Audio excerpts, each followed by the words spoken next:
L'art de la pensée positive. La pensée est une richesse de la nature humaine qui ne s'apprend pas à l'école. Il s'agit d'un exercice que l'on pratique seul mais qui se construit pas à pas, parallèlement avec son expérience de la vie quotidienne. Cela va bien au-delà des nombreuses informations extérieures que l'on peut recevoir chaque jour par ses amis, la radio, la télévision ou la lecture. C'est avant tout prendre le temps de s'interroger, de concentrer sa réflexion pour parvenir au choix d'une adhésion ou d'un rejet à ce que l'on a vu ou entendu. La pensée est essentiellement une énergie, ou plus précisément un atout permettant de façonner cette énergie. Qu'elle soit positive ou négative, elle apportera l'assurance indispensable pour déterminer la vraie direction de l'intention.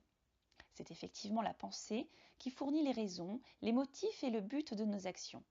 Elle est la base de nos choix de vie et par voie de conséquence a une influence prépondérante sur l'ensemble de nos comportements. Avec la crise, la pensée positive est devenue comme une religion d'État, avec pour preuve l'essor et la variété des coachs de développement personnel qui sont les marqueurs évidents de l'évolution profonde de la société et stigmatisent parfaitement notre besoin d'encadrement pour affronter les obstacles avec pertinence et acclimatation. Mais tous ces artifices n'ont qu'une réalité temporelle. Et malgré leur spécificité et leur efficacité, il est un concept qui tend à faire l'unanimité.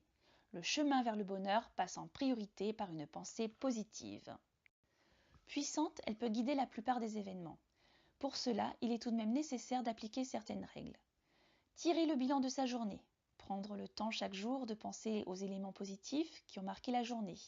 Les garder en mémoire, elles sont source d'énergie. Graviter autour de personnes positives. Partant du principe que tout ce qui est positif engendre du positif. Un environnement de personnes positives ne peut avoir qu'un effet bénéfique sur le moral et la façon de considérer les événements. Penser de manière constructive.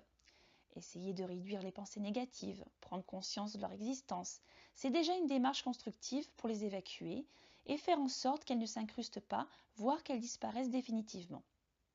Formuler des affirmations positives. Face à une situation de stress, concentrez son attention sur des affirmations au présent qui pourront contribuer à vous calmer et à reprendre le contrôle.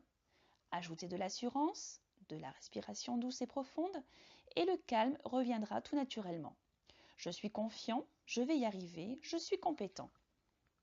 La pensée positive est quasi naturelle chez l'enfant et l'adolescent.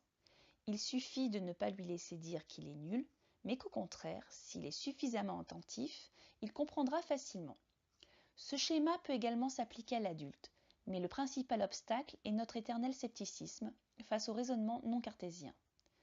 Un obstacle cependant nécessaire pour rester réaliste. Autant doit-on protéger les enfants et les adolescents des caprices de la vie, autant les adultes doivent conserver leur esprit critique pour mieux vivre le monde réel.